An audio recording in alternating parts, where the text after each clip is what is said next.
A qualquer momento, teremos ao vivo. Vamos ver as notificações aqui. É só fechar a porta ali.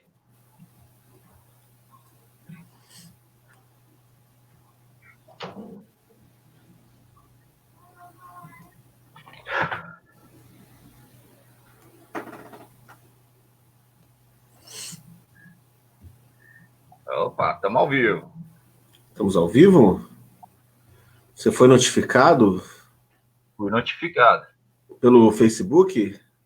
Exatamente.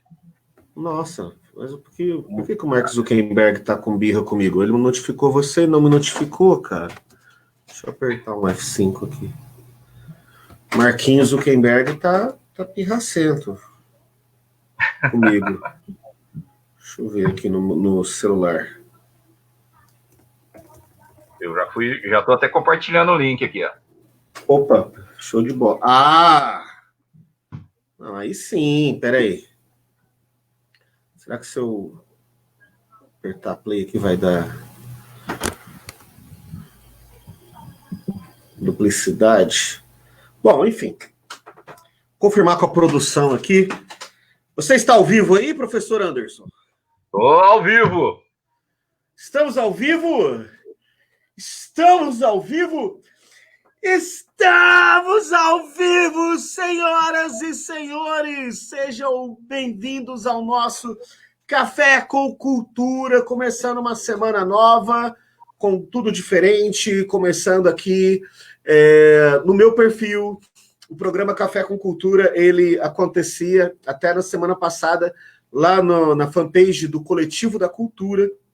A gente, por uma questão de testes, né, testando públicos e tudo mais, nós trouxemos aqui para o meu perfil pessoal, obedecendo uma estratégia de marketing digital muito louca, boladona, das galáxias, e que certamente você não está interessado em saber isso, mas eu estou falando apenas para justificar porque estava lá e agora está aqui. Esse é o Café com Cultura, o nosso café está aqui. Tomara que você também esteja com um café aí, tchim, professor. Tchim. E ao meu lado está aqui o professor Anderson Bueno, um dos professores que tem feito um trabalho fantástico aqui com os nossos alunos, né? Na verdade, eu estou dizendo aqui, né? Mas ele está falando lá da terra do pão de queijo. O professor Anderson Bueno está lá em Ibiraci, Minas Gerais. Bom dia, professor. Bom dia, Carlos. Bom dia, professor Carlos. É um prazer estar aqui. Quem diria que você ia se tornar um animador de programa de entrevistas, hein, Carlos? Então, cara, o pessoal me zoa, o pessoal fala que é o programa Amorim Júnior. Que aí ele... Às 9 da madrugada. Cumpre esse papel, né? Enfim, é engraçado porque sempre, apesar de ser tímido, né, sempre teve esse lance de comunicador, de alguma forma ali, e a internet, ela possibilita isso, né? Ela possibilita que a gente descubra aí novas habilidades, né? Então, hoje, por exemplo, eu nunca tinha utilizado esse sistema aqui, que é o StreamYard. Quem era o nosso editor, quem fazia os programas através desse sistema de streaming, era o grande amigo Pedro Doim, e agora eu assumi essa responsabilidade nas segundas-feiras. O Pedro, ele continua fazendo aos sábados, no programa Pensamento Coletivo. E a gente tem que aprender, né? As coisas que a gente não sabia, a gente tem que se lançar para aprender coisas novas. A pandemia tem possibilitado isso para a gente. Então, agora eu sou youtuber, fazendo programa de entrevista aqui. E aí, professor, tudo certo contigo? Oi, tudo muito certo. Agora vou usar o mineirês, né? O ISO, aqui tá tudo ok. Falando diretamente da gigantesca Ibiraci City, né? Show de bola. Para o programa Coletivo Cultura. Vamos falar um pouquinho sobre educação, que é uma área apaixonante. E eu estou ansioso para compartilhar um pouquinho das loucuras que nós fizemos, né? porque Opa! Muita parte tem dedo aí do Amorim. Opa! Show de bola. Antes da gente começar, queria te contar que você vai ganhar um café, né? Esse nosso café, nosso programa Café com Cultura, ele é patrocinado. Cara, a hora que eu pego esse bicho, cara, o cheiro de caramelo que esse café tem, você não acredita. Daqui a pouco eu falo. Nosso programa, ele é patrocinado pela... Na minha canequinha personalizada. Personalizada. Nossa. O programa Café com Cultura, ele é patrocinado pelo produtor Milton Monteiro. O Milton, ele tá lançando uma série de o Neymar novidades. Chegou na live. Neymar? Eu não sei aqui. Peraí que eu já olho. Eu não tô tendo acesso ao Facebook nesse momento. Mas o Café Milton Monteiro, ele tá lançando... o Milton tá lançando um site nessa semana, cara. Vai chamar... o verdadeiro Clube do Café, que aí as pessoas vão poder comprar café em qualquer lugar do Brasil, que eles vão entregar só café diferenciado. Ele me mandou um vídeo ontem de um café que eles pegaram para poder divulgar, que o café é feito com blend de uísque, cara. Eu não tomei, mas só dele contar a história eu comecei a ficar com água na boca, velho. Mas aí daqui a pouco a gente conversa sobre isso. Muito bem, professor. Me conta um pouco de você, me conta um pouco do seu trabalho como educador, se apresente para as pessoas que estão nos ouvindo aqui, e vamos que vamos. Fica à vontade. Bom, meu nome é Anderson Eduardo Bueno, né? Eu trabalho aqui na Prefeitura de Ibiraci. Atualmente eu estou com 2 turmas, uma de 4 anos e uma de 5º ano no bairro rural da Laje, até que eu assumi recentemente por causa do concurso. A minha trajetória foi um pouquinho diferenciada, porque eu sou portador daquela famosa TDAH, né? Transtorno de déficit de atenção e hiperatividade. Então, a minha parte de aprendizagem, ela foi um pouco demorada, por assim dizer. E na época que eu me alfabetizei, não era tão difundido assim esse tipo de conhecimento pelos professores. E foi demorando, eu ficava me sentindo muito mal por causa disso, né? Por ser o último da turma, por ser aquele que era deixado de lado. E aí, quando eu cheguei na 5ª série, teve um professor que olhou diferente para mim. E esse professor deu start no que hoje é o projeto Professor Maluco.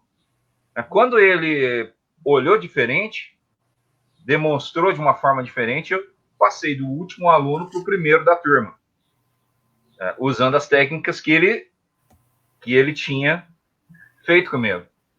E aí me inspirou. Eu não queria ser professor, né? A minha formação era para ser militar.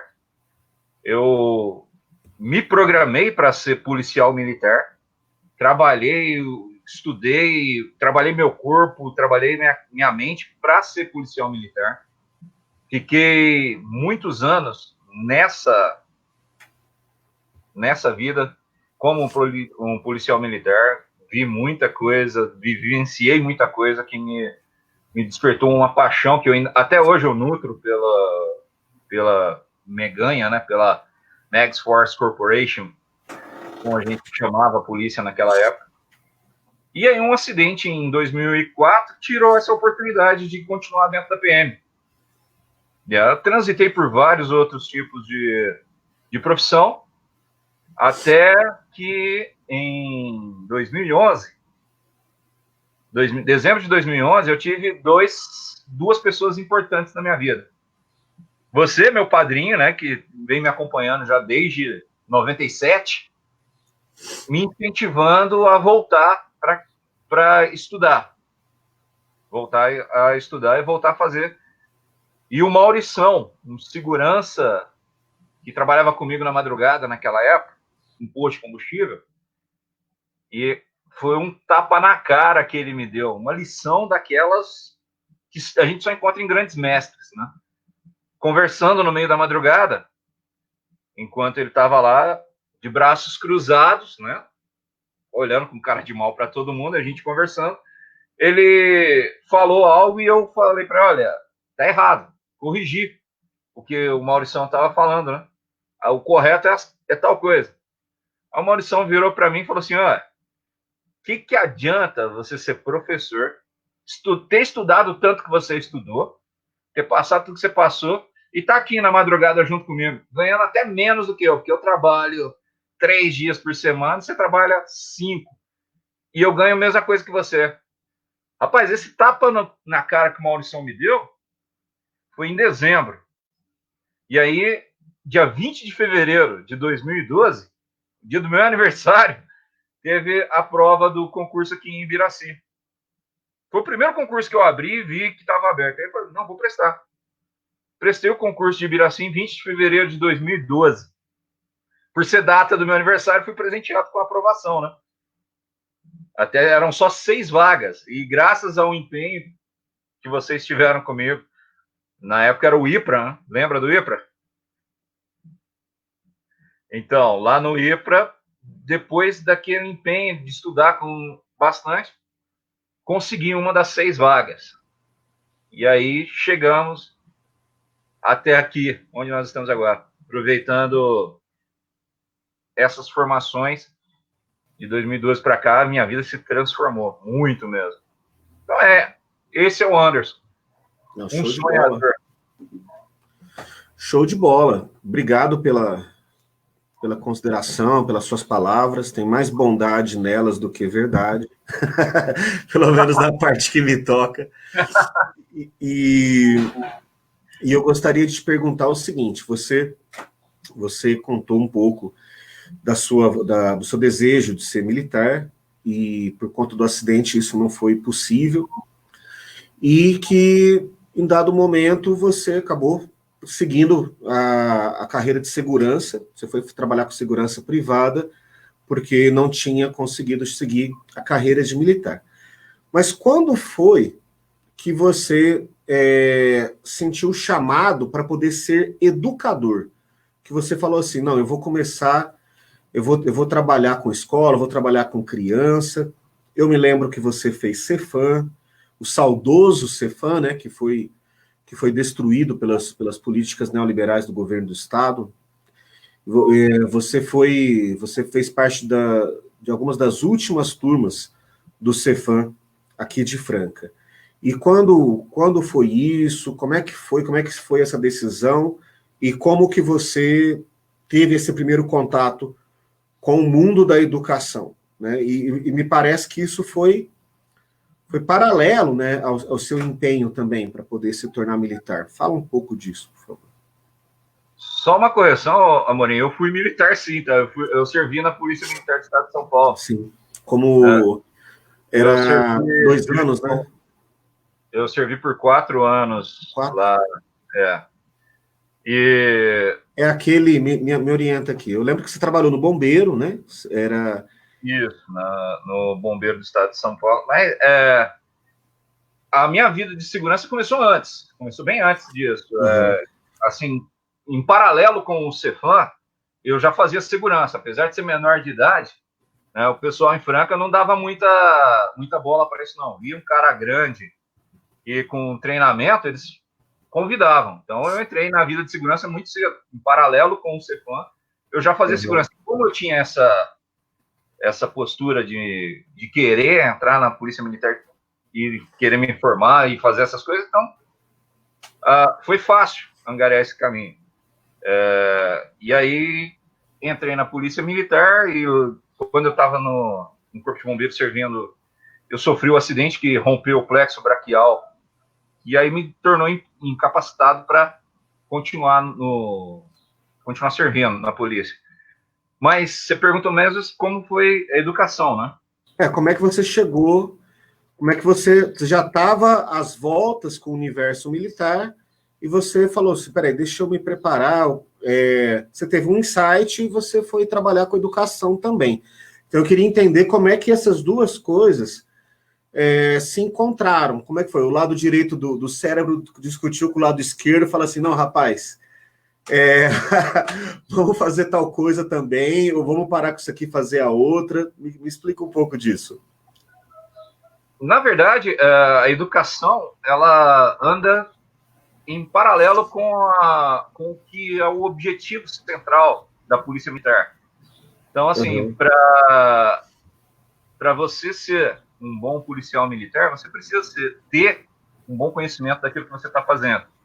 E eu sempre me inspirei nisso para ser o melhor que serviria, né, para dar o meu melhor sempre. E o Cefam, para mim, era uma base. Vou repetir até uma coisa aqui agora, que a Lara me disse que foi uma das grandes decepções dela. Na verdade, eu entrei no Cefam por causa da maior concentração de mulher por metro quadrado. A gente tinha, por exemplo, na minha turma eram 40 alunos e só tinha um homem na turma, eu, né? Então, essa foi meu primeiro atrativo. Quando eu entrei no Cefam, eu não tinha a mínima intenção de ser educador. Eu entrei no Cefam porque era uma escola de período integral, né? E pagava para a gente estudar. E esse negócio deles pagarem para a gente estudar, para alguém que nasceu e cresceu no Jardim Aeroporto 3, como eu, era a única oportunidade que tinha para estudar de verdade. Aí eu lembro do pessoal nas aulas, né? O pessoal tudo achando estranho, né? O que esse cara tá fazendo aqui? Eu não tinha um mínimo perfil para professor. E aí no meu primeiro dia de estágio, eu tive a oportunidade de sentar do lado de uma criança que também tinha hiperatividade e déficit de atenção, da mesma forma que eu. Essa criança, eu não sei, eu até gostaria de ver se reencontrava ela, chamava Domingos. O Domingos estava lá no fundo da sala, e eu sabia o que era isso, que eu sempre fui tratado desse jeito, né? No fundo da sala. Quando eu cheguei, a professora falou, fica lá do lado do Domingos. A professora não acreditou em mim, por eu ser um homem, né? E um homem na pré-escola, esse cara não vai dar nada, vai lá. Ela queria mais me tirar do meio da sala, queria que eu fosse lá para o fundo e esquecesse. Uma coisa que o pessoal fazia era assim, não dá muito crédito ao estagiário. Se o estagiário ainda fosse homem, então, menos crédito ainda. Então, me jogou lá para o fundo da sala com o Domingos. Cheguei do lado dele, e aí sentei, conversei com ele sobre a atividade, e aí fui orientando, né, como ele fazia a atividade. O Domingos foi lá para frente, a professora deu os parabéns para ele. O garoto voltou com um sorriso e um olhar, Carlos, que bateu, mas bateu firme mesmo. E eu falei, poxa, é isso que eu quero fazer também. E aí nasceu essa vontade de ser professor para ajudar as crianças que tinham a mesma história que eu, sabe? Aquele menino que é deixado de lado, aquele que não tem a atenção, aquele que não, esse moleque é só mais um capeta na sala de aula. Sim, até hoje, como professor, eu sou o capeta na sala de aula, né? Por assim dizer, o encapetado, o maluco. Até mesmo o nome que eu escolhi, professor maluco, para o nosso instituto, para cá. Ali, Instituto Maluco de Ensino, é de tanto ouvir dos colegas em reuniões, você tem uma metodologia muito boa, mas só maluco fica procurando desse jeito, só maluco fica dedicando. Quando é que você vai se dedicar um pouquinho a você, a sua vida? Então, bom, a minha vida acontece nos períodos de férias, né? Nas férias eu descanso, faço o que eu gosto. Eu gosto muito de estudar, de aprender coisas novas, né?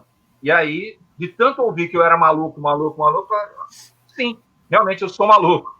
Show de bola. Do café, maluco. Me fala uma coisa, a sua turma você estava na mesma sala da Adriana, da Adri? Não, não. A Adri, ela é uma turma à frente da minha. Nós frequentamos o Cefam na mesma época, mas a turma dela, ela era minha veterana. E o Moisés? O Moisés, nós compartilhamos a mesma turma, só que ele era de outra sala. Ah, o Moisés, ele era de outra sala. E aí a gente estava naquele paraíso, né? Só Quem que aí mais? eu entrei como pensando que ia ser, vai ser um paraíso cercado de mulheres. Aí, na minha turma, de 40 alunos com eu tinha 39 irmãs. Com Foram certeza. 39 irmãs que eu acabei recebendo naquelas turmas, sabe? 39 irmãs. Até nisso, diferente.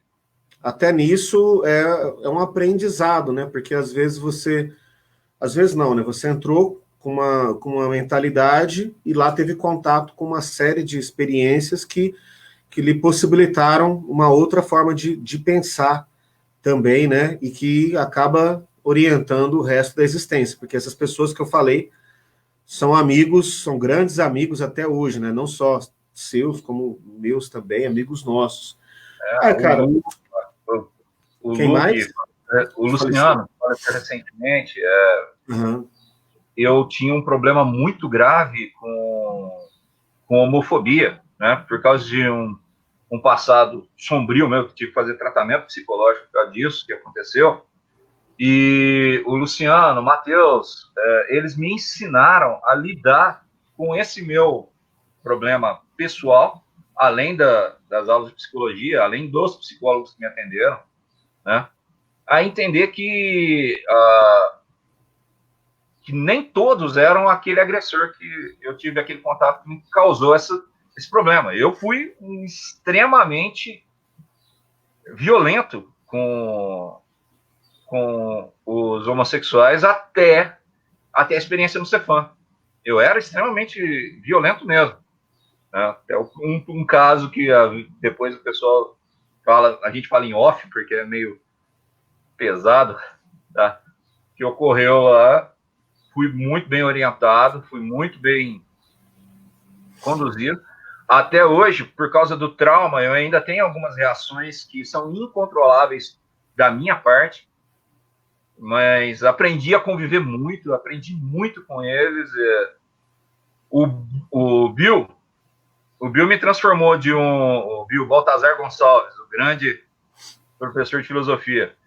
Na primeira aula que nós tivemos, ele me transformou de um aguerrido teólogo em um filósofo.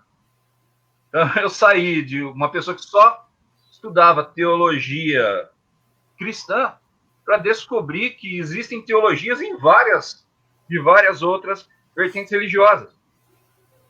E aí eu fui descobrindo aquilo, quanto mais eu lia, quanto mais eu estudava, mais eu me apaixonava pela teologia em si, pelas divindades.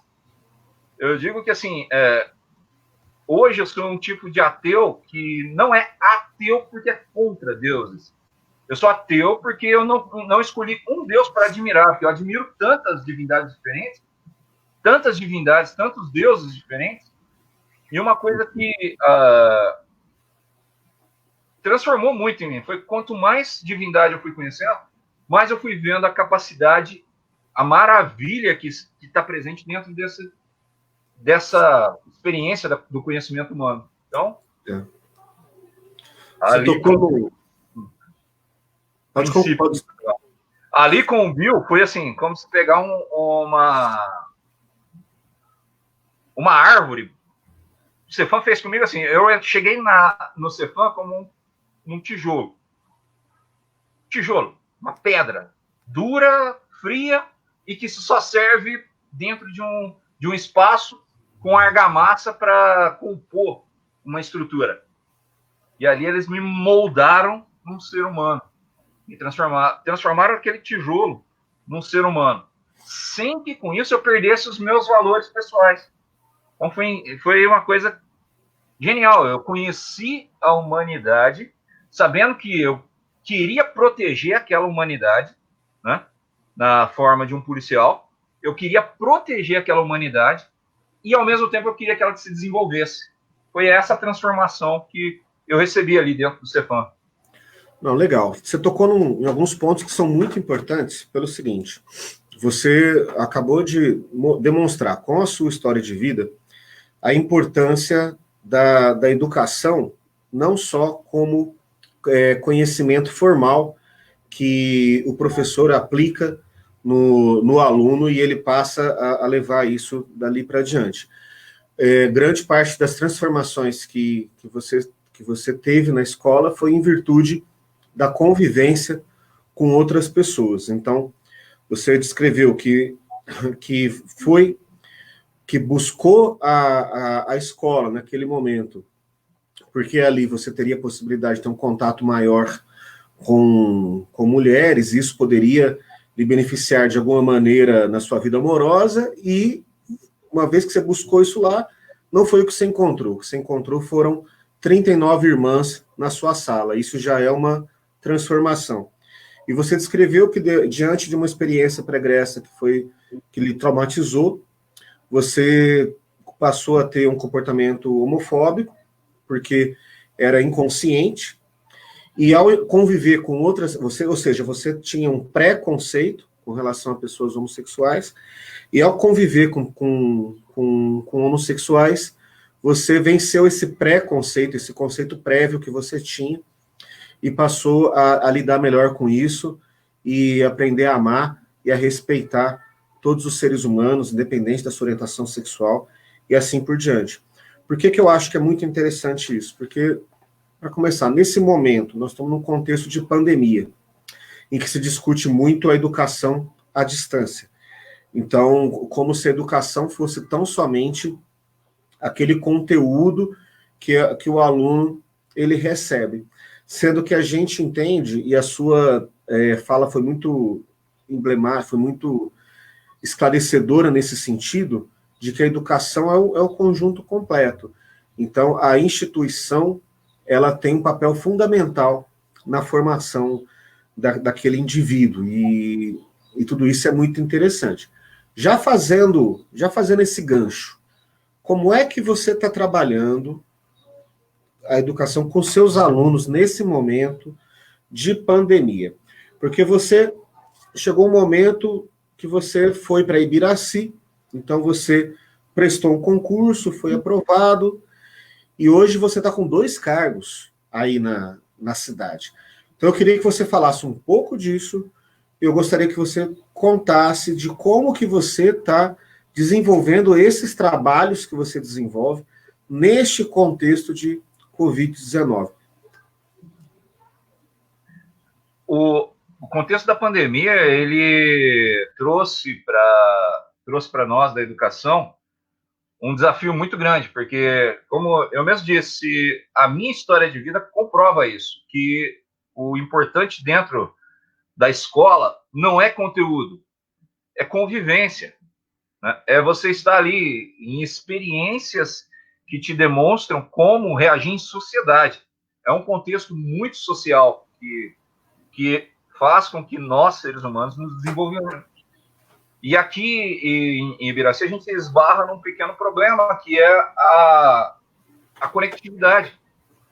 Então, assim, eu, como gosto muito de tecnologia, gosto muito desses aparatos, eu estava trazendo já para a sala de aula, eu comecei em 2013, né, a filmar, a registrar com as crianças dentro da sala de aula, a colocar primeiro pela plataforma Facebook, depois pelo WhatsApp, a trazer a família para o convívio do dia a dia, a registrar tudo que estava sendo, o que estava acontecendo na sala de aula, estava sendo ministrado, como estava sendo ministrado, e compartilhar nessas plataformas. Então, para mim, não foi tão difícil fazer a migração para o contexto virtual. O problema que a gente encontra é que, assim, principalmente na turma de pré de 4 anos, que eu quero falar, é que esse primeiro contato, ele precisa ser social.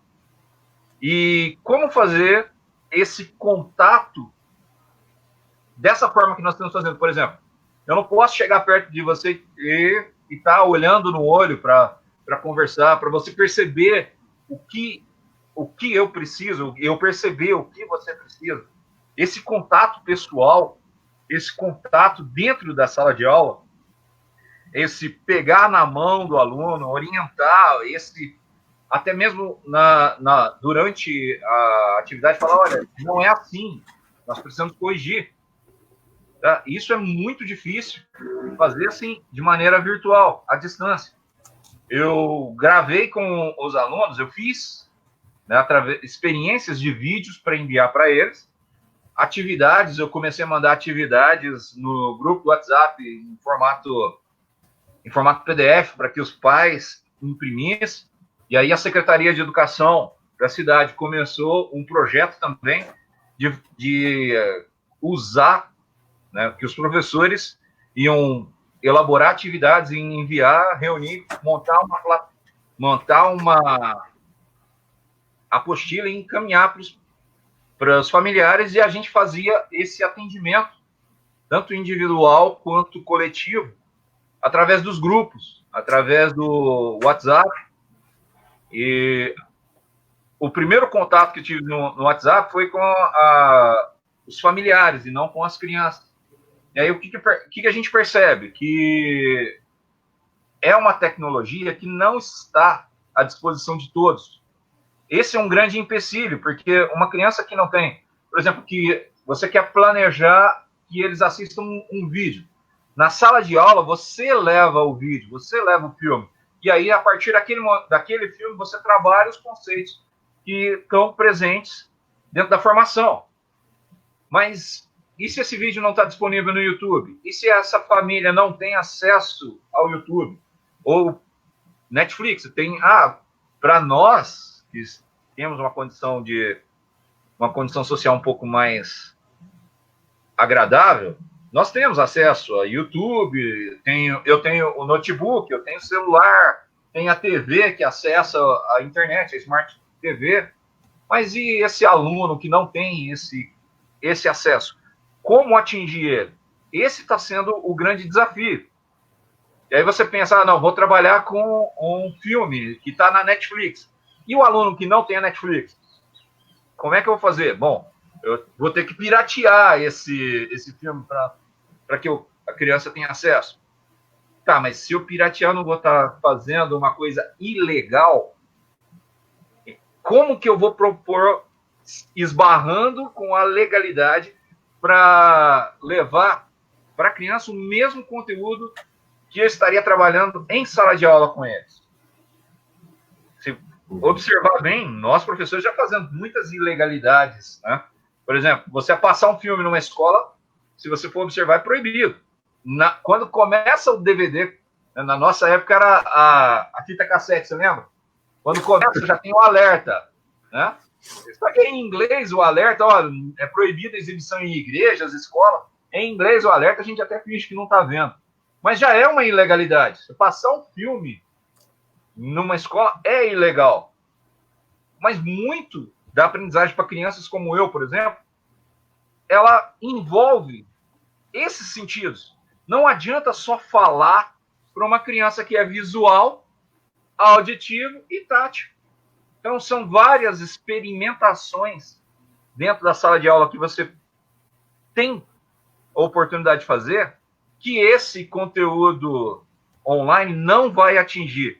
E isso está levantando muita preocupação. Eu tenho participado de discussões online com diversos profissionais, e eu tenho visto que a maioria está se importando mesmo com o conteúdo. Como é que nós vamos vencer o conteúdo de 2020? Não vamos vencer conteúdo de 2020. E a aprendizagem? E esse contato? Esse é o maior desafio que está sendo gerado por essa pandemia. E olha, quem descobrir a solução, não tem como você solucionar sem perder alguma coisa. Uma coisa vai ficar atrasada nessa geração que está em qualquer ano do ensino brasileiro nesse período de pandemia. Porque nós não nos estruturalizamos, nós não formamos, nós não educamos Muita criança sabe pegar um celular e se divertir, mas ninguém, muito poucas. Olha, eu vou ser agora divergente. Pouquíssimas pessoas usam o celular como ferramenta. Pouquíssimas pessoas usam o Facebook como uma ferramenta de instrução, igual a gente está fazendo agora. Pouquíssimos mesmo. E esse é o grande desafio que nós estamos tendo agora. Já em relação às minhas turmas, eu tenho ouvido as dúvidas das crianças no 5º ano, né? Peço para as crianças me mandarem, peço para os pais da pré-escola me encaminharem as dúvidas, e tenho feito gravações, eu tenho feito vídeos, tenho baixado vídeos do YouTube, editado com as plataformas, tenho compartilhado com os professores os meus recursos, né? Por exemplo, eu tenho um editor de vídeo, achei legal, mais fácil para ser usado, então eu compartilho com os professores nos grupos, nas reuniões, tem tal ferramenta, tem ferramenta de edição para textos no Word, tenho compartilhado com os professores para ver se a gente se adequa a esse novo momento. E live com criança é uma maravilha. Eu até gravei 1h40 com as duas turmas. De 1h40, se você publicar 1 minuto e 20, no máximo 3 minutos. Porque como não estão habituados a esse tipo de plataforma, principalmente os pré-adolescentes que estão ali no 5º ano, eles falam e fazem coisas durante a live que, sabe, aquelas brincadeiras, aqueles apelidinhos, que dentro da sala de aula você consegue conversar com eles e intervir. Eu até converso e faço as intervenções no online. Mas esse registro a gente não pode divulgar. Não dá para divulgar, por exemplo, uma coisa que é comum e as crianças nem sabem que é, por exemplo, tratamento racista. Chamar, ou olhar para o professor com o cabelo solto, professor, o cabelo do senhor está armado, né? Que cabelo ruim é esse? Cabelo, não, eu costumo brincar, ruim sou eu, meu cabelo não. Eu sou ruim, o cabelo não. E aí vão brincadeiras que tem esse viés racista que está nessa formação. E é importante que nós, como educadores, entendamos o conceito social e não bater de frente com as crianças, mas ir orientando aos poucos. Uhum. Não adianta você bater de frente e falar para ele, não, meu cabelo é afrodescendente e tal, e fazer aquele discurso todo. Não adianta. Isso não adianta, porque acaba constrangendo a criança, de muitas vezes, como eu fui constrangido quando criança, né? Acaba constrangendo e cria mais uma repulsa do que uma consciência. Né? Cria mais uma repulsa do que uma consciência. E essas perdas que nós estamos tendo durante a pandemia vão levar aí depois mais 1 ano, 2, 3 anos para serem recuperadas. E é por isso que nossa educação é em ciclos. Né? Aí é que está o grande privilégio da educação cíclica e não em séries como era antigamente. Que o conteúdo que não foi atingido agora, a gente pode trabalhar e atingir ele junto com o conteúdo que virá nos anos seguintes. Acho que falei demais. Não, tranquilo. É justamente porque... Me ajuda aí, porque como eu tenho hiperatividade, quando começa a falar dessas coisas que eu gosto, eu me empolgo. Desculpa aí. Não, você está aqui para isso. É para que a gente possa te ouvir. Então, o que acontece? Estamos diante de um dilema. Por quê? Existe uma resistência muito grande dos governos, então não é só o governo federal que resiste em entender a gravidade do assunto, né, que pandemia e tal. Os governos estaduais também estão com algum grau de dificuldade, porque o que está acontecendo nesse momento, na maior parte dos estados, e se existe alguma experiência positiva que diverge do que eu estou falando, eu desconheço. Eu só não estou dizendo que... Só não estou generalizando justamente por não conhecer a realidade de todos os estados. Mas os estados que eu tenho acompanhado, principalmente os da região sudeste, como está lidando como esses estados estão lidando com a questão da pandemia? Na área da educação. Ora, os professores estão fingindo que estão ensinando e os alunos estão fingindo que estão aprendendo e vida que segue. Por que vida que segue? Porque na hora que você tem lá, isso estou falando rede pública e privada, não estou falando da realidade de Ibiraci, que eu não conheço, que eu estou conhecendo a partir do seu depoimento. Estou falando da realidade que eu conheço de Franca, né, que não é diferente, no caso da educação pública, não é diferente da realidade das outras 600 e tantas cidades do estado de São Paulo, porque existe uma única orientação. E todos os professores que eu tenho conversado, independente dele ser professor da rede pública estadual aqui em Franca, ou em São Paulo, ou em Ribeirão Preto, todos descrevem a mesma realidade. Sábado, eu tive a oportunidade de entrevistar a professora Petilda Vasques, e a Petilda, ela estava lá em Salvador, Bahia. Eu assisti. Show de bola. E ela começou a fala dela lendo o relato de professores que estão exatamente na mesmíssima situação de todos nós. Então, o que fica evidente? Fica evidente que esse é um ano que está comprometido com relação à educação. Então, a gente pode muito bem fazer de conta que está tudo certo. Então, tá todo mundo passando por dificuldade, então essa dificuldade que todos estão passando meio que padroniza todos. E aí as pessoas, quem está no 5º ano, o ano que vem vai estar no 6º, vida que segue. Quem está no 3º ano, 3º colegial, 3º do ensino médio, o ano que vem vai estar na faculdade e vida que segue. Gente, nós estamos num jogo, nós estamos fazendo de conta que a gente não sabe por que as coisas estão dessa forma. Porque se existisse só educação pública, não teria problema em simplesmente fazer o seguinte: olha, gente, esse ano deu ruim, esse ano, infelizmente, nós não temos controle sobre essa situação, mas esse ano está comprometido, então todo mundo vai fazer esse ano novamente o ano que vem. Então todo mundo vai repetir o ano. Por quê? Porque esse ano não está acontecendo. Esse ano as competências e habilidades que precisariam ter sido trabalhadas com vocês, nós não estamos conseguindo trabalhar. Então o ano que vem todo mundo vai fazer isso. O que impede disso acontecer? São as escolas privadas. As escolas privadas, as faculdades privadas. E para garantir que isso não aconteça, o atual ministro da Educação, ele é reitor de uma universidade privada, ele é reitor da Mackenzie. E isso é para o seguinte, por exemplo, a escola privada, ela é negócio. Ela é negócio. Então, a relação que se estabelece ali não é relação de educação. As mais sérias têm educação também. Tem educação ali. Não estou falando que não tem. Tem também.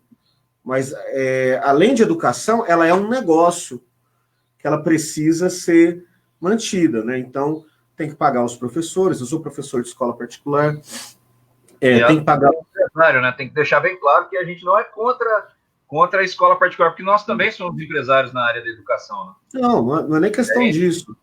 Eu estou dizendo o seguinte, que a lógica privada, ela nem sempre coincide com o interesse privado nem sempre coincide com o interesse público. Tem momentos que eles coincidem, tem momentos que não. Você pode ter certeza que, se depender das escolas privadas, nós vamos chegar no final do ano fazendo de conta que nós estamos ensinando, os alunos vão chegar no final do ano fazendo de conta que estão aprendendo. Não vai mudar. Porque, não pode ter conta. Primeiro que existe uma pressão para que volte o ensino normal. Por que tem essa pressão? Porque é o seguinte, o que vale aqui, amigo, é a grana. Se as pessoas contrataram o ensino presencial e eu não estou podendo oferecer o presencial, estou oferecendo o ensino à distância, os pais vão querer cancelar os contratos. E aí a instituição privada ela tem prejuízo. Então, existe essa pressão para que não pare, né? Para que volte à normalidade o quanto antes. Só que esse problema de voltar à normalidade é uma briga com a realidade. Por que é uma briga com a realidade? Porque é o seguinte, não, eu vou fazer de conta que não está acontecendo nada e vou voltar aqui. O Brasil, ele é um misto disso. Nós estamos aqui no meio entre algumas políticas públicas que incentivam a quarentena, outras políticas públicas que evitam que a quarentena se efetive, de fato. E resultado, a gente, em algumas semanas, nós vamos estar batendo 100 mil mortos. Isso em algumas semanas. O que isso é na prática? Ora, isso na prática é no fim das contas, é fruto da nossa deficiência de formação enquanto povo. Tem uma galera que simplesmente não entende, o cara não sabe o que é vírus. Então, como é que ele vai entender a letalidade dessa pandemia? Ele se informa pelo WhatsApp, ele se informa por... sei lá de que forma que a pessoa se informa. Olha o problema das fakes aí. Então, o cara, ele... Nossa, cara, é muito triste isso, né? Mas a gente vai tocando do jeito que dá.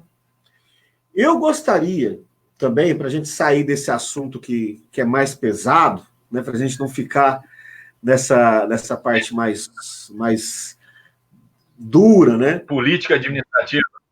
Não, porque, cara, nós somos educadores e eu tenho me angustiado muito, não só de ver a ineficácia do meu trabalho enquanto educador diante desse sistema que está sendo desenvolvido agora, enfim. Mas também de ver a angústia dos meus colegas educadores que estão desesperados, né? O pessoal não está conseguindo trabalhar. Então, tem professor que, para poder cumprir uma carga ali de 22, 24 horas semanais, a pessoa acaba tendo que trabalhar 50, 60 horas semanais para dar conta daquilo ali, né? Lembrando que, assim... tem uma coisa que estão desconsiderando quando a discussão vem esse entorno nos fóruns.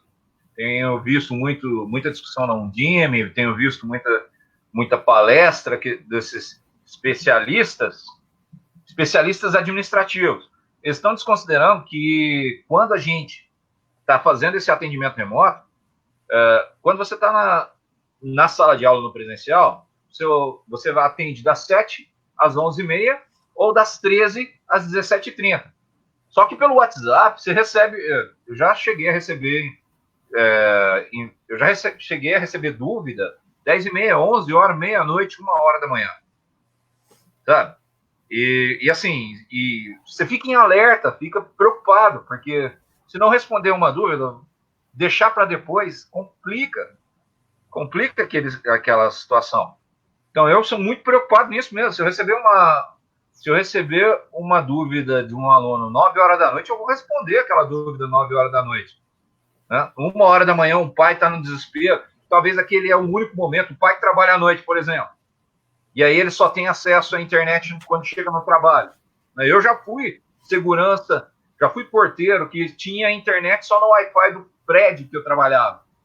Então, eu tinha acesso à internet às 9h da noite, a hora que o pessoal do condomínio dormia, ou a hora que desligava o roteador lá, e aí liberava, eu tinha acesso à internet no meu celular. Aí eu tinha acesso à internet.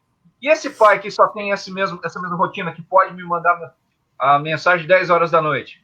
Não vou atender ele, porque meu horário é das 7 à meia-dia. Isso não acontece com o educador. Não tem educador que fala assim, não, eu vou atender, eu sou professor das 7 da manhã até as 11h30. Isso não existe. Pelo menos eu, Anderson, Eu acredito que isso não existe. Para ser professor, nós devotamos. É um sacerdócio, como diz o meu amigo, o Leonardo Machado, o Leozinho. Menino maluquinho, hein? Desculpa te interromper. Não interrompeu, não. É uma troca. A gente vai trocando essas impressões, é tranquilo. Bom, o que a gente pode fazer nesse momento, são várias coisas que estão sendo testadas.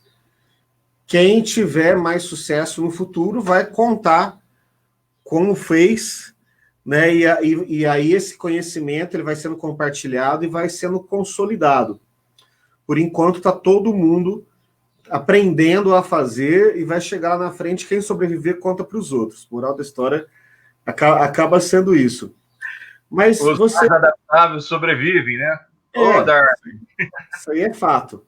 Agora, como eu estava dizendo, para a gente poder deixar o assunto um pouco mais leve, você já contou para a gente qual foi a base, o que te inspirou a fazer esse trabalho com o professor maluco, né? Essa ideia de criar um personagem. Tal. Eu me lembro de uns 7, 8 anos atrás, você estava criando um gibi, né? Uma forma lúdica de poder trabalhar com as crianças num universo mais próximo do universo delas. Mas eu gostaria que você falasse um pouco mais sobre isso. Então, como surge, eu sei que você já falou um pouquinho, mas vamos resgatar. Como surge o projeto Professor Maluco? E numa linha do tempo, quais foram os momentos ali que foram mais importantes e em que pé o projeto está hoje? Né, hoje eu sei que vocês, através desse projeto, vocês criaram um instituto e não atendem apenas as crianças. Né? Hoje existe, inclusive, curso preparatório para concurso. Mas conta essa história para o pessoal, por favor. Bom, o projeto Professor Maluco, ele nasceu quando eu tive a minha própria experiência de educação, né? E foi vendo como os professores mais me atingiram.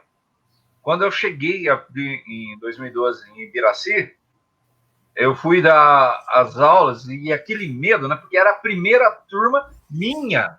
Era a primeira turma que eu não era o substituto. Essa turma, poxa, é minha responsabilidade. Que ano que foi? 2012. 2012.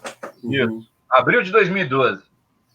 Aí, quando eu cheguei, tinha uma supervisora, né? A minha primeira escola aqui em Ibiraci foi a Escola Municipal Vereador José Vilhena. E tinha uma equipe de apoio muito boa ali, né? A Simone Clausen era a supervisora pedagógica, né? Uma pessoa extremamente respeitável e que conhece muito do que está fazendo, sabe? Então, era uma supervisora pedagógica, assim, de outro nível. Então, eu cheguei, assim, com receio, porque é uma cidade onde eu era estrangeiro, né, na cidade. Primeira coisa que eu fiz quando eu cheguei na escola foi reparar que em cada sala tinha um crucifixo, né? E depois em cada espaço da escola tinha uma imagem de um santo, né? E aí, na minha inocência daquela época, uma inocência que torna a gente até ousado demais, né?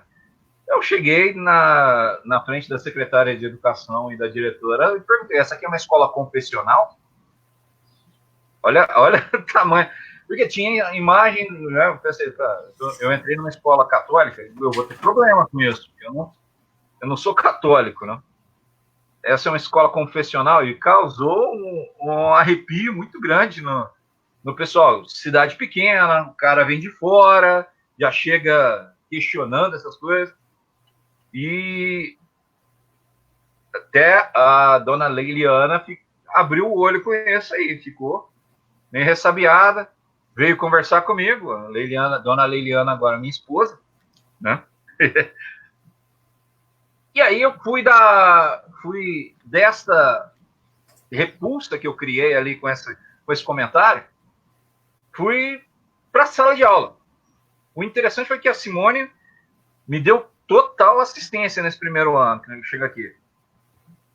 Os documentos que Ibiraci fazia parte, a esquematização das aulas, como eram os planejamentos aqui da cidade, fui observando e pegando aquele material, até plano de aula ela me arrumou, né? E aí eu fui fazendo os planos de aulas iguaizinhos àqueles que tinha recebido. Chegou, eu falei, poxa vida, na sala dos professores. Poxa vida, professora do ano passado, era um quarto ano que eu tinha assumido, olha só você. O professor do ano passado trabalhou nada com essas crianças, as crianças não sabem nada, não sabem nem letra, né? Você tem uma ideia, até o A cursivo, os meninos não conheciam. Eu escrevia meu nome, né, Anderson na lousa, os meninos liam Cinderson.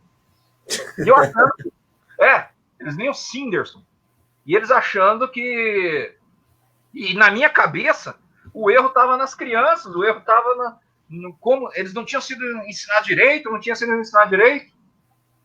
Aí, passando o tempo, não teve coragem, né? Porque eu, pequenininho, do jeito que eu sou, né?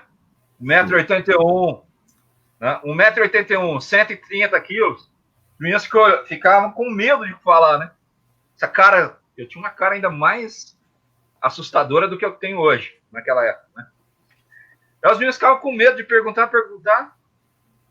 Aí eu pedi para um aluno ler, né, a história de Ibiraci. E ele leu História de Ibiraci. Eu falei, mas como assim? O senhor não colocou CI? Aí eu parei para olhar no alfabeto em cima da lousa e descobri que o A mineiro é diferente do A paulista. Ué? Em São Paulo, aqui, eles fazem o A subindo, descendo e cortando no meio. Em São Paulo, nós fazemos aquele A todo floreado. E aí eu descobri que o que eu fazia como A, aqui é considerado C. Falei, caramba! Então o erro não está no aluno. Eu preciso parar e prestar atenção nele. Eu estava tão preocupado em seguir os documentos e seguir as ordens que eu não prestei atenção no básico, que eram os meus alunos. Eles não estavam compreendendo. Aí eu parei para observar tudo que tinha na sala de aula. Observei o alfabeto. E aqui tem uma coisa que é interessante, porque o material dentro da sala de aula geralmente é do professor, não é da escola. Então, o alfabeto, até tem que agradecer, porque a Arlete deixou na sala de aula o alfabeto para mim. Era a professora que estava na turma que eu assumi. Ela deixou para mim lá o alfabeto. Obrigadão, dona Arlete. E aí eu fui começar a explorar um pouquinho, entender. No final do ano, fiquei completamente decepcionado com aquela turma. Por quê? Porque os meus objetivos não tinham sido alcançados com aquela turma. Por que não foi alcançado? Eu não dei aula para aquela turma. Não foram as aulas do Anderson. Foram as aulas da Simone. Só que as aulas da Simone foram pensadas pela Simone. E eu não era a Simone. Aí, no final do ano, teve a atribuição de salas. Houve a troca da supervisão. Saiu a Simone, entrou peraí, deixa eu colar aqui. A Valéria, né? Dona Valéria. Entrou no lugar da Simone. Sou muito ruim com nomes. Aí a Valéria entrou. Na atribuição de salas, eu cheguei na Valéria e pedi, eu posso continuar com a mesma turma? Porque não é comum isso, você, no ensino fundamental 1, acompanhar a mesma turma. E é até um erro, né, o professor acompanhar a mesma turma, porque aí a turma acaba pegando os seus defeitos. Eu, como professor, posso prejudicar uma turma acompanhando 2, 3 anos seguidos. Então, assim, é muito bom que haja esse fluxo de professores atendendo em anos separados os alunos na base, na educação básica. Aí eu pedi para a Valéria, ela falou, me deu tudo bem, me deu ok.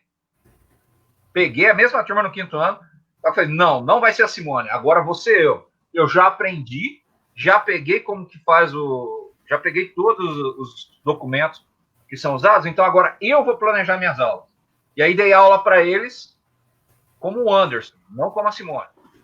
Com as minhas loucuras todas.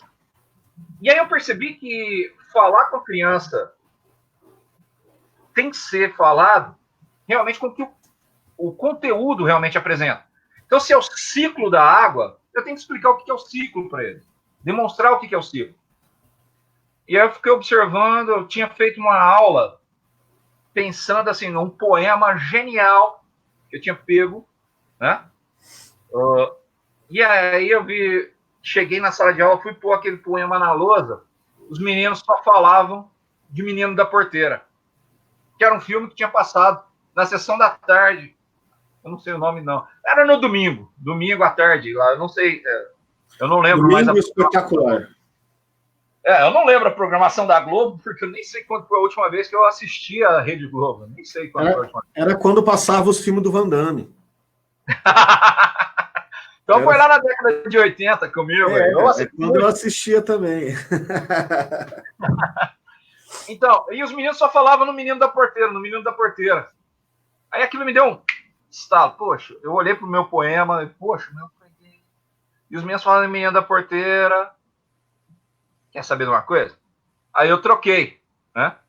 A Canção do Exílio pelo Menino da Porteira. Eu tinha trabalhado tanto num poema que eu amo, que é a Canção do Exílio. Aí eu troquei, em vez de passar na lousa a Canção do Exílio, eu escrevi Menino da Porteira e coloquei ali o poema. E os meninos olharam, nossa, professor, E eu fui adaptando. Todas as perguntas que eu tinha feito sobre a Canção do Exílio, você ia trabalhar com um poema, dava para adaptar para o poema do Menino da Porteira. E eu tive uma resposta melhor das crianças com isso. Que era um assunto que eles tinham trazido para a sala de aula. E ao invés de mandar o menino, cala a boca, moleque! Como eu ouvi muito, eu prestei atenção no que eles estavam falando. E aí comecei a entrar no mundo deles. E vi que eles gostavam de mangá, que eles gostavam de YouTube. Fui fazendo anotações ali.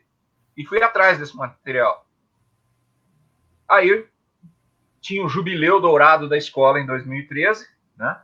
Ia fazer 50 anos da escola Vereador José Vilhena. E no 5º ano eu falei, vamos fazer um jornal. Partindo do Menino da Porteira, nós fomos. E vai. E o gênero poesia, gênero instrutivo, até que depois eu levei o filme para a sala de aula. E do Menino da Porteira nós entramos no conhecimento que eles tinham a respeito de transportes, de boiadeiros, o que era o boiadeiro e tal. Chegou, um menino falou a respeito do soberano. Rapaz do céu! Aquela música do soberano, ela é muito boa, muito bonita. Uhum. E nós trabalhamos em cima do poema também do soberano, e chegou na 3ª semana, eu passei o filme O Menino da Porteira. E aí um menino lá no fundo, ele falou, professor, será que aquele touro que matou o menino no final não é o soberano? Porque ele é igualzinho. Aí, eu fiquei feliz demais, porque tudo que a gente tinha trabalhado aquelas 2 semanas se refletiram ali, com o comentário dele, interpretando o filme, mais uma vez, mas de uma forma diferente. Né? Fazendo conexões, e aí eu pedi para eles explicarem. Foi uma aula que foi genial, foi linda de ver aquilo retornando dos meninos. E aí, o que vocês acham? Vamos trabalhar com um jornal? Nós fizemos um jornal, fotografando, editando. E aí, em 2013, nós tivemos a primeira mostra pedagógica da cidade, e eu tive muito orgulho de demonstrar isso, sabe? Eles fazendo pesquisa, eles fazendo entrevistas, elaborando entrevista, corrigindo o texto, fazendo. Eu criei um canal no YouTube para isso, para editar os vídeos naquela época. Aí, se eu olhar, eu estava vendo, quando você me convidou, eu fui fazer uma pesquisa a respeito de como eu evoluí como professor nesses últimos 8 anos, 10 anos de sala de aula com minha responsabilidade. Eu vi o tanto que isso ficou marcado ali. E essa evolução do professor maluco foi exatamente isso. Porque trabalhar com a ludicidade, com a brincadeira, com a confecção de textos, com a confecção de vídeos, exige da gente uma preparação muito maior. Né? Não basta eu pegar um poema e trabalhar com a estrutura do poema, aquelas coisas que estão presentes dentro do livro didático. Você tem que associar aquele conhecimento da criança com o que está proposto no tema. E aí foi lindo ver isso nascer ali. Comecei com a ideia de criar minhas histórias com os conteúdos que estavam presentes. Aí o primeiro que eu criei foi o Professor Maluco e o Ciclo da Água. Foi aquele gibi que eu passei para você lá, que você viu. É um mangá que eu tinha duas intenções com ele. Primeiro, passar o conteúdo de uma maneira que as crianças fossem ler. E aí associar piadas ao conteúdo, a explicação, para que ela ficasse de uma didática mais assertiva para a criança. E o formato de mangá é para que ele pudesse interagir pintando a maneira dele, criando a cor do universo que ele fosse da forma que ele quisesse. E aí adaptando piadas, adaptando conceitos, levando o que eu aprendi em cursinhos preparatórios, nas nossas experiências juntos, nas experiências que eu tive em outros cursinhos, para dentro da formação básica do aluno, a compreensão daquilo que estava sendo apresentado para eles. E aí eu vi que no recreio eles brincavam muito de cartinha e vivia direto tomando as cartinhas deles. Eu falei, mas e se as cartinhas tivessem os conteúdos da sala de aula? E aí eu criei também um deck de cartas com conceitos da matemática, com conceitos da língua portuguesa, né? E aí durante cada coisa que eu observava, eu me tornei um espião de recreio. Né? Então eu ficava olhando no recreio, entrava no meio das crianças no recreio, mas para quê? Para pesquisar junto com eles, para ver o que estava despertando o interesse deles, e aí produzir em cima daquilo. Porque por mais criatividade que a gente tenha, o que me atrai não é o mesmo que atrai o aluno. Né? Não é o mesmo que vai despertar o interesse dele. Então, eu descobri ali junto com eles, o que é que ia atingir eles mais com o conteúdo. Então, fui começando a fazer, fui buscar apoio no comércio, né, para imprimir e entregar para eles, não consegui. E aí teve o PNAEC do governo Dilma, né? E aí eu até brinquei com o nome do PNAEC, né, que era Pacto Nacional de Alfabetização na Idade Certa. Aí eu até brinco, poxa, a Dilma faz o pacto e é meu sábado que vai para o inferno. Que era sábado as aulas. Era no sábado de manhã as aulas do PNAEC. Poxa, a Dilma faz o pacto e é meu sábado que vai para o inferno. Mas foi muito bom essa experiência. Sábado para o inferno foi extremamente positivo ali. Porque teve muito aprendizado. Eles pagavam uma bolsa simbólica ali, era R$100, né, que eles pagavam para a gente, mas esses R$100 virou uma impressora na minha mão. Virou uma Epson L355, né, excelente impressora. Onde eu fui embutido. Você lembra dela, né? colorida, com tinta do lado ali, meu. E fazia 4.000 impressões com uma recarga. E aí eu pude imprimir os meus próprios mangás. Até teve o Eliezer, que me ajudou muito na elaboração do personagem. Né? Eu criei o personagem, falei as características para ele e ele deu a forma. Ele transformou no desenho. Achei muito bom, ele me ajudou muito nesse momento. Não posso esquecer a Leila, minha esposa, que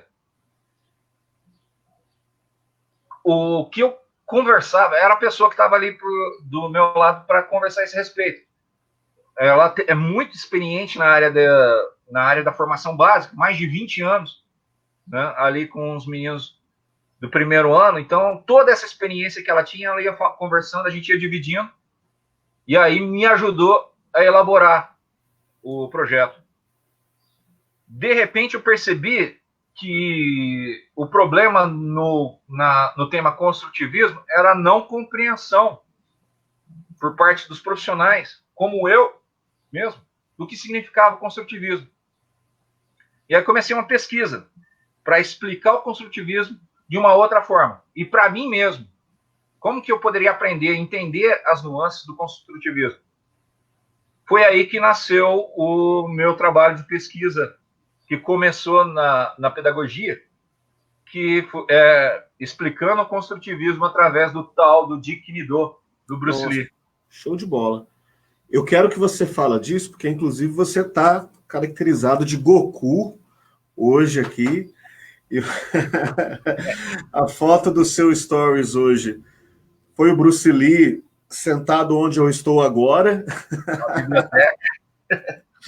E eu quero que você me conta desse projeto.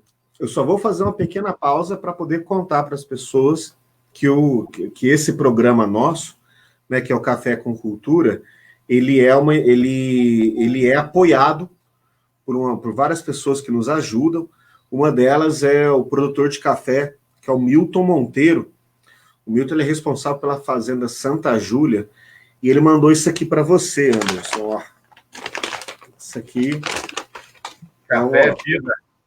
Cara, é um café muito fera, cara. Eu posso abrir? Vai, pode abrir. Olha o meu aqui, ó. Não é o do Júlio, não, mas ó. Eu posso abrir para fazer café? Cadê? Você vai mandar para mim via internet? Vou mandar pela internet. Cara, aqui. O café é muito fera, cara. Só ler rapidão, ó. Esse aqui, são vários lotes que ele trabalha. Esse aqui, deixa eu dar uma lida rapidão aqui, ó. Milton Monteiro Café, 100% arábica, Catuai amarelo. Seco a 11%, armazenado 6 meses em coco. Cara, você entendeu? Limpo em janeiro de 2019. Torra forte, moagem média, manejo orgânico. Cara, muito show. Isso aqui, cara... A boca da minha água. Nossa, dá um jeito. Você tá em Franca, você me avisa, que aí você pega comigo aqui, ou então eu dou um jeito de te mandar por correio, sei lá. Ele tá... O site dele eu não vou colocar no banner aqui embaixo ainda, mas vai se chamar Clube do Café. Ele está criando um Clube do Café. E ele está muito empenhado, cara, em divulgar, porque nós estamos numa região muito rica de café. E não são todos os cafeicultores que têm grande produção, tipo o Terreiro, La Santé. Então não é todo mundo que tem lá aquela grande produção. Existem cafés que são artesanais, que são produções menores, que são de excelente qualidade, que normalmente é destinado para exportação. Por quê? Porque não necessariamente as pessoas aqui na nossa região conhecem a riqueza do café daqui. Então tem muita gente que está aqui em Franca e no mercado compra o Melita, compra o Utan, tal, porque nem sabe direito o que é café, né? Acostumou a tomar aquilo ali, tá tomando. Agora, nada contra as grandes marcas, mas se a sua região produz café de extrema qualidade, café artesanal, café que vai te propiciar bons momentos, seja na companhia da sua família, seja na companhia de um bom livro, rapaz, eu acho que é um trabalho de educação mesmo, e eu e o Milton temos conversado muito sobre isso. Ele está fazendo um trabalho muito fera, cara, muito fera. Então, quem tem interesse, logo continua seguindo a gente, porque já na semana que vem nós teremos novidades sobre isso aí. Bom, Anderson, esse é seu, tá? Eu não vou abrir, não. Eu não vou tomar ele, não. Aberto ele já tá. Mas eu não vou fazer café com ele, não. Vai esperar você. Tá. Muito bem. Ó, agora são 10h18. Nós precisamos encaminhar para os finalmente. E eu quero só que eu não posso ir embora sem você contar essa história. Como é que foi que você desenvolveu esse seu trabalho de pesquisa, que depois ele foi sendo adaptado em cada uma das suas formações, na verdade, foram etapas de continuação desse trabalho, né? E conta um pouco da... Você já contou a origem, quero que você conte um pouco sobre ele, e inclusive quando você foi fazer a defesa, né? Você foi todo caracterizado, né? E vamos que vamos, conta pra gente aí, por favor.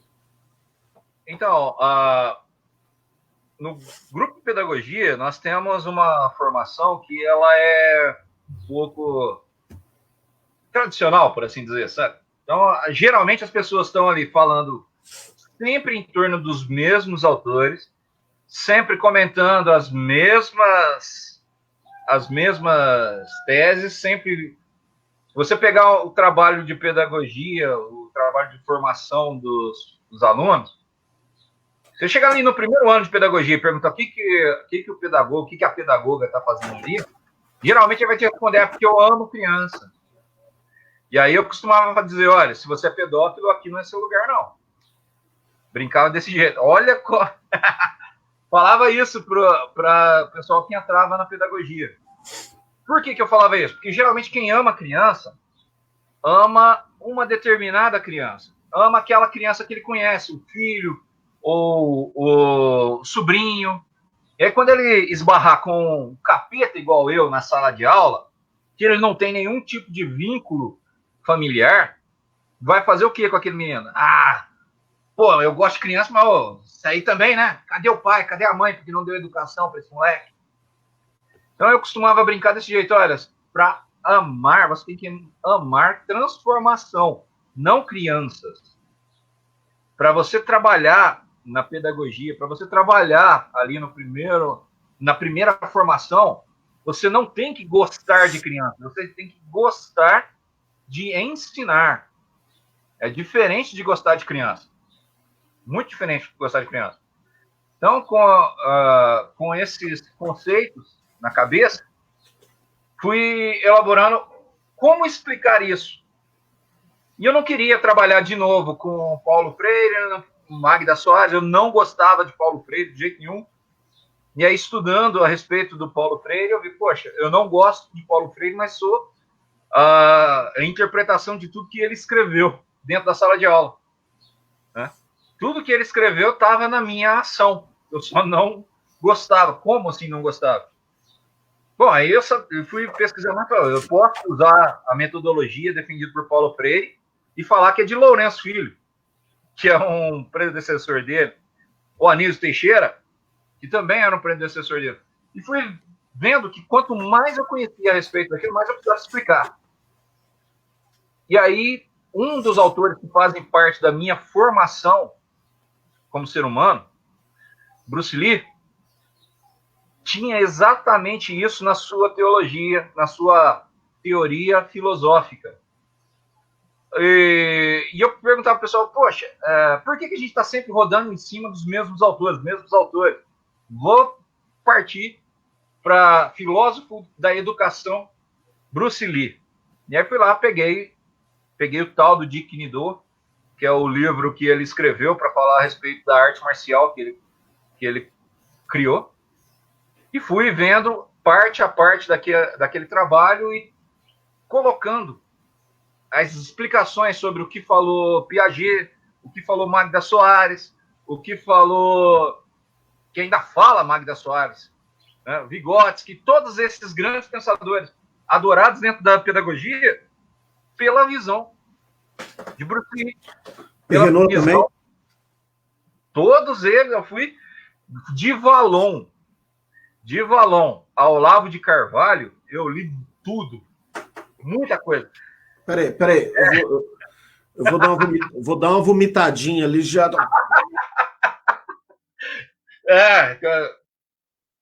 Coisas que a pesquisa nos obriga a fazer, porque se você não conhece um autor, se você não conhece uma tendência, você não pode dizer que não gosta dela. Então eu fui atrás e li muita coisa de Olavo de Carvalho para poder falar, esse cara não entende de educação. Cara, mas tem coisa que não precisa de você ir atrás, viu? Tem coisa que... Não, ok. Mas assim, só uma dica. Tem coisa que não adianta. Então, tipo assim, tem muito livro escrito por pessoas que falam exatamente o contrário do que a gente pensa. Só que os caras constroem, eles são capazes de construir um pensamento. Aí você lê o que os caras estão falando e isso nos provoca, isso é bom. Agora, existem autores que eles não possuem uma linha de pensamento, né? O Olavo, ele era astrólogo. Eu não preciso ler. A formação dele é quarto ano do fundamental incompleto. Eu não sei o que esse cara pode trazer, sabe? E assim, não é porque eu não concordo com o que ele fala. Não, tem muita coisa que eu até concordo com o que ele fala, porque ele parte de um monte de senso comum que não tem como não concordar com alguma coisa. Mas ele não pode ser chamado de pensador, porque para ele ser chamado de pensador, ele precisaria dele pensar. E ele não pensa, cara. Desculpa. Mas vamos lá, dá continuidade, por favor. Mas aí que tá, quando tá dentro da sala de aula, esses mainstreams chegam pra gente, e se você for rebater eles sem ter uma boa base do que ele escreveu, acaba que o senso comum dentro da cabeça do educando se impera. Então, para refutar, eu tinha que conhecer. Então, eu mesmo não fui muito atrás dele. Felipe Neto, Lucas Neto. Então, tudo isso que o pessoal fala que é lixo, eu vou atrás. Eu entro no lixo. Entro no lixo para entender o lixo e poder depois explicar, olha, tá falho nisso, nisso e nisso. Nando Moura, Bernardo Kister, eu acompanho de tudo. Então, eu fui de Valon, não, eu fui bem mais antes de Valon. Dos pré-socráticos até chegar agora em Magda Soares. Eu fui pegando todo esse conteúdo, compreendi muito bem o construtivismo através do que o Bruce Lee falava dentro da estratégia de combate dele.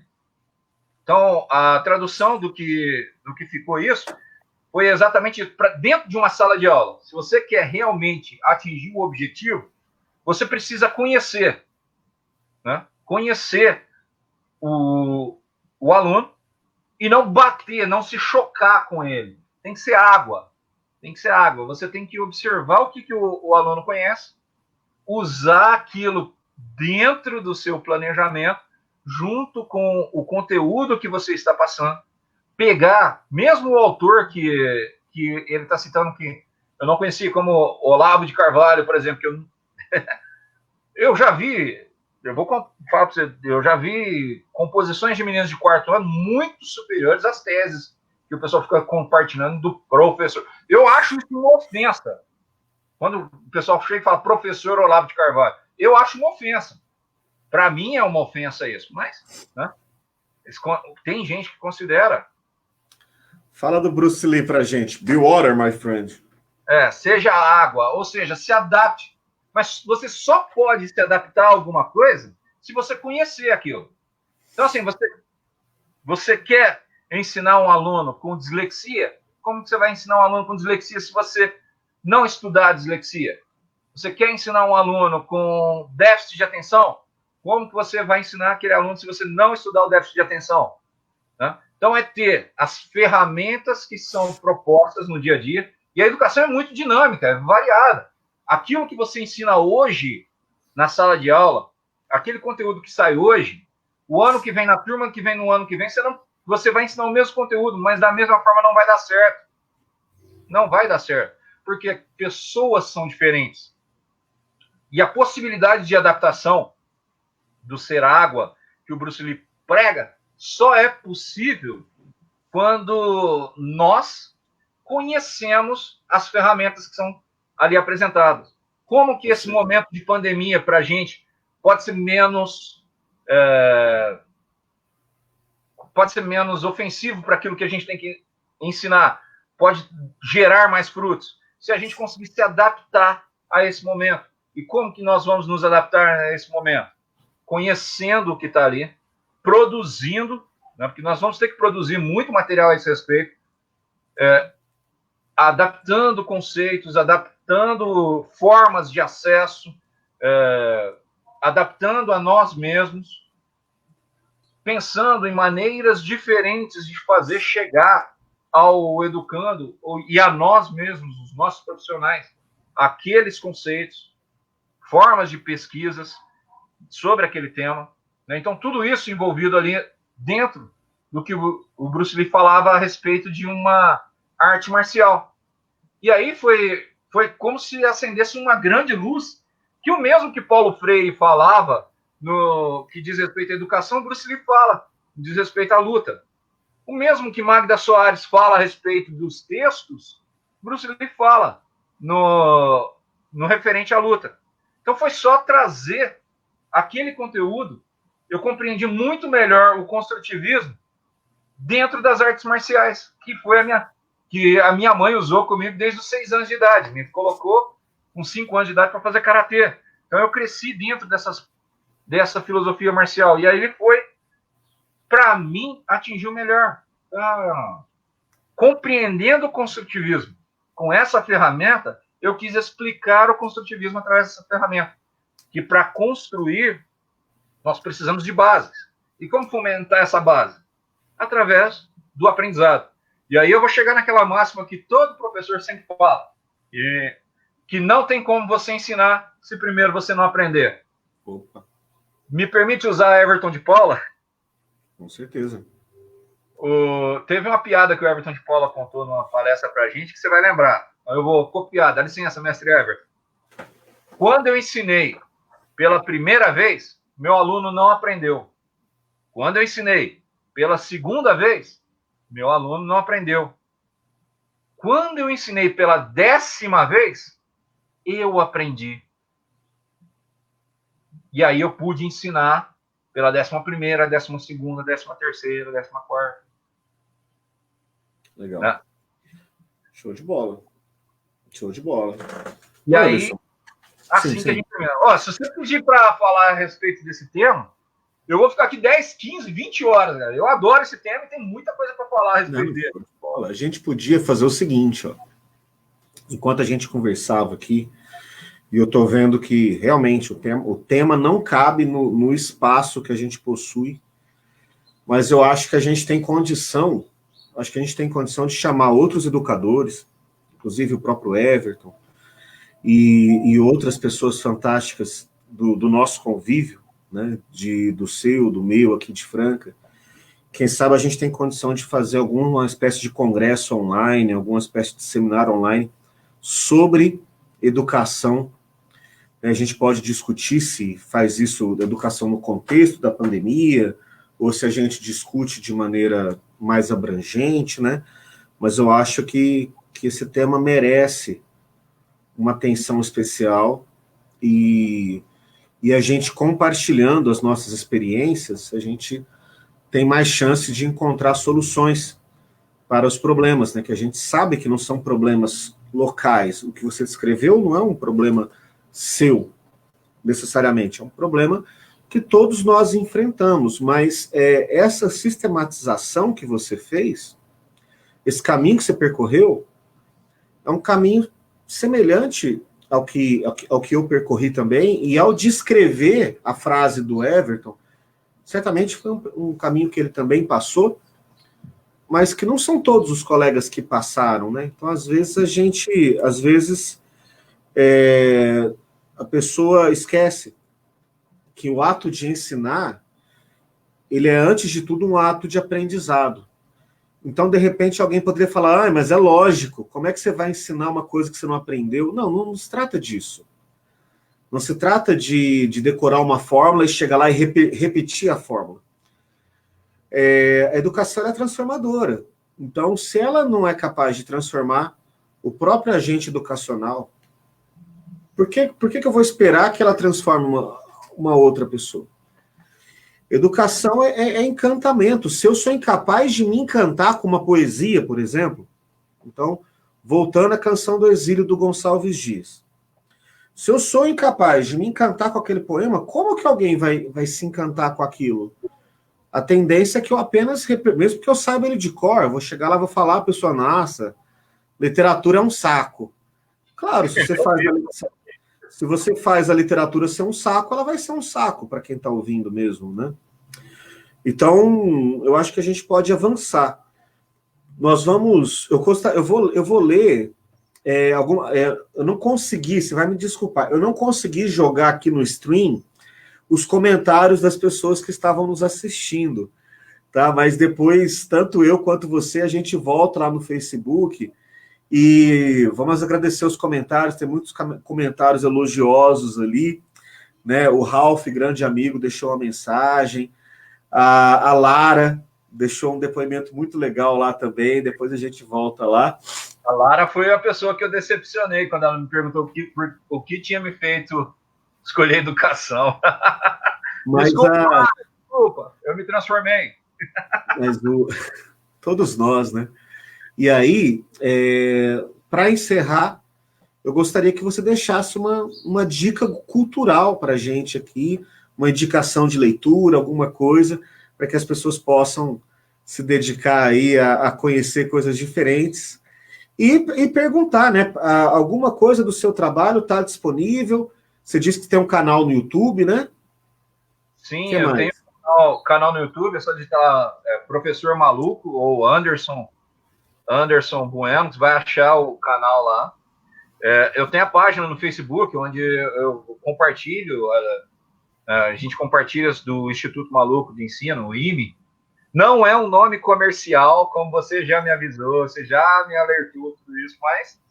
IME é um ótimo nome.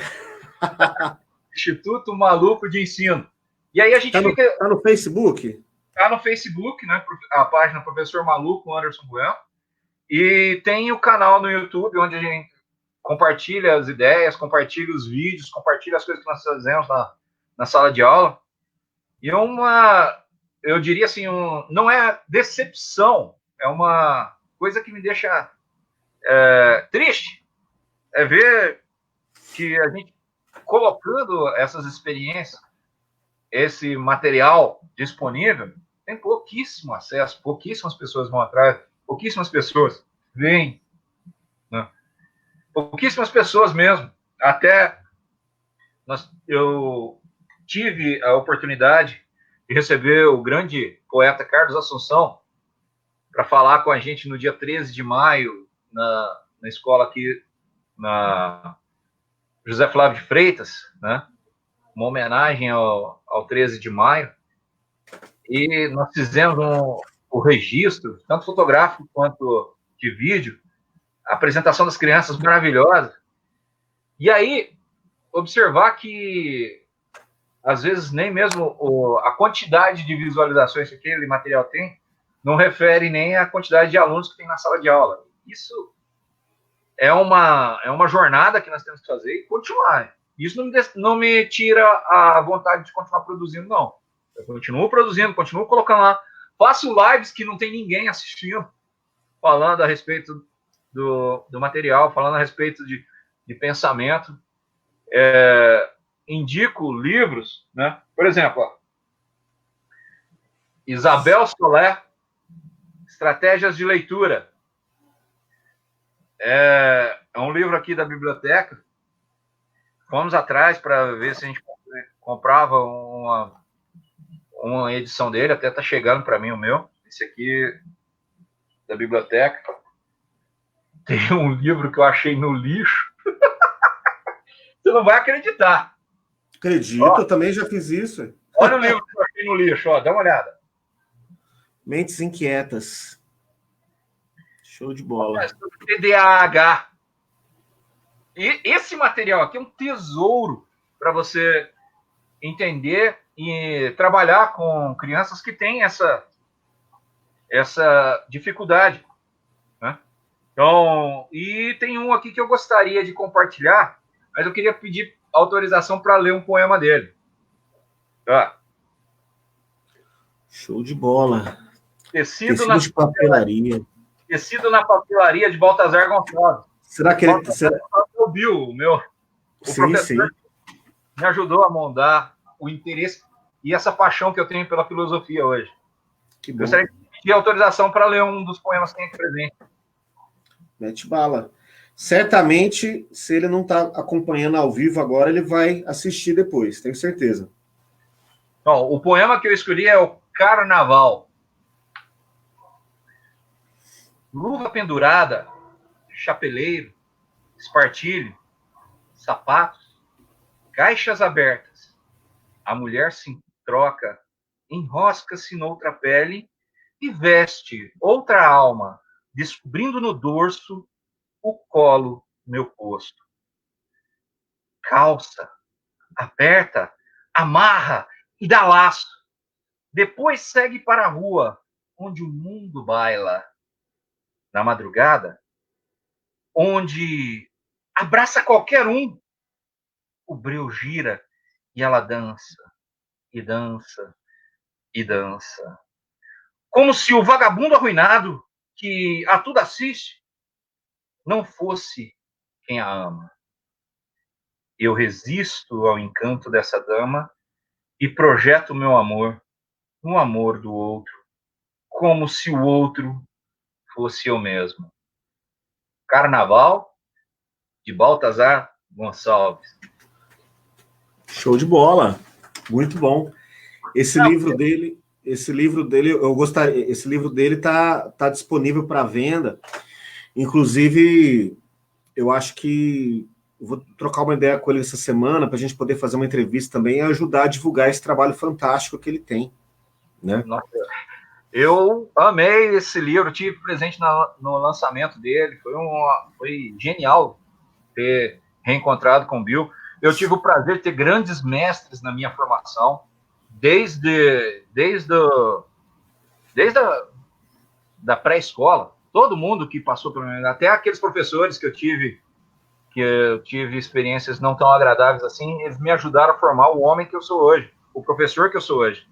Hoje, com os alunos, eu tento ser o professor que eu queria ter recebido lá na minha formação básica. E o professor que eu recebi aqui, a partir da quinta série, né? A partir da quinta série, queria deixar um abraço especial para o professor Zé Roberto, que me ensinou com a letra de Raul Seixas. Foi o professor que me ensinou a ler. Eu tenho uma dívida muito grande. E eu tento fazer na sala de aula o que o Zé Roberto fez por mim. Eu era um moleque do aeroporto que só tinha como futuro morrer numa prisão antes dos 30 anos. Não ter diploma de mestrado, doutorado, ser professor. Eu devo muito a todos esses mestres. E eu quero ser o que eles foram por mim na vida dos alunos que eu tenho. Eles salvaram minha vida, salvaram os meus sonhos.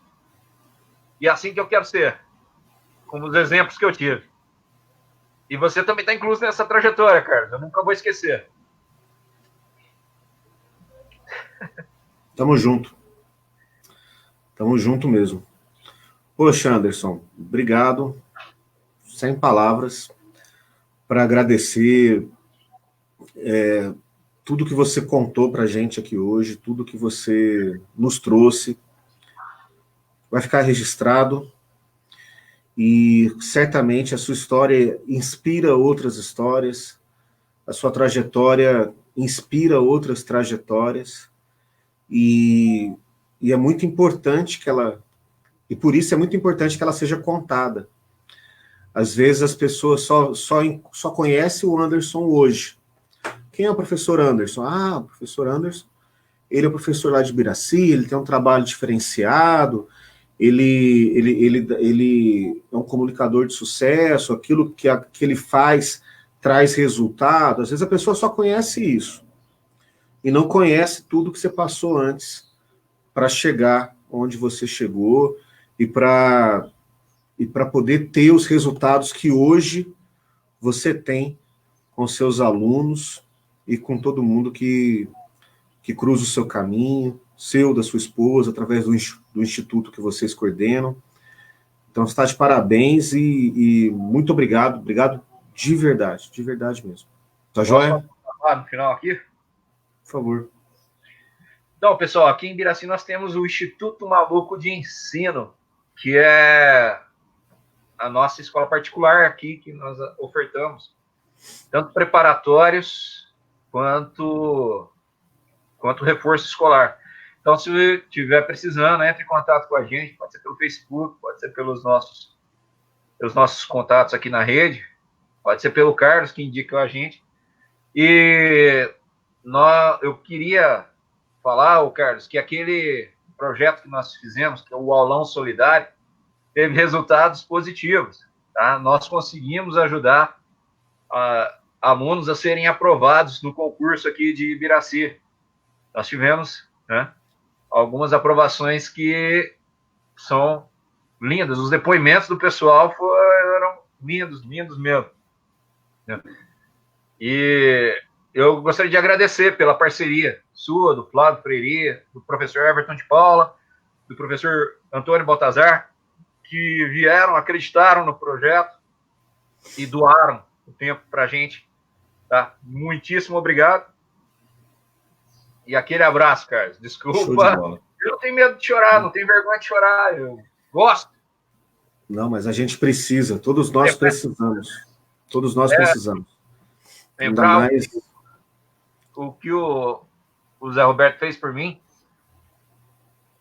foi, não só o Zé Roberto, todos os professores que estiveram presentes na minha vida, mas em especial o professor Zé Roberto. É lindo, né? Anderson, eu gostaria de estar aí para poder te dar um abraço agora. Na minha ausência, eu vou pedir para que, terminando a live, a Leila possa te abraçar e que vocês estejam bem, fiquem bem. Já que eu estou à distância, fica o meu agradecimento virtual aqui, tá? Mais uma vez, obrigado pela sua disponibilidade e vamos divulgar esse trabalho seu. Algumas aprovações eu acompanhei, eu vi as publicações, eu não vi todas, porque tá sempre chamando, né? Tá sempre tendo mais gente que está aprovada, então o trabalho que vocês estão fazendo é de parabéns. E vamos que vamos, precisando da gente, nós estamos aqui. Tá joia? Obrigado pela oportunidade. Abraço. Tamo junto, até mais. Valeu, pessoal.